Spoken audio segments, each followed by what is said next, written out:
1 Corinthians 10:13.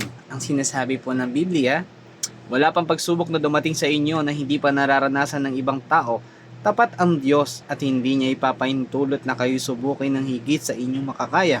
Sa halip, pagdating ng pagsubok, bibigyan niya kayo ng lakas upang makayanan ito at ng paraan upang malampasan ito. Mga kapatid, ikaw ba'y dumaranas sa mga pagsubok na akala ba natin na wala na tayong pag-asa at hindi na natin kayang lagpasan? Mga kapatid, ang sabi po ng ating Panginoon, hindi niya tayo hintulutin sa mga bagay na hindi natin kaya. Ang gusto palabasin ng ating Panginoon na sa tuwing tayo daranas ng mga pagsubok at mga suliranin sa buhay, palagi tayong lumapit sa Kanya. Palagi tayong humingi ng tulong sa Kanya. Dito sa mga bagay na nangyayari sa buhay natin, kaya sinusubok tayo sa buhay dahil para malaman mo na may Diyos na tutulong sa iyo.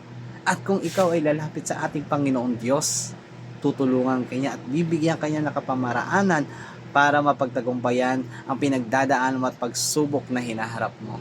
Dahil siya ay tunay na Diyos na makapangyarihan at wala siyang hindi kayang gawin.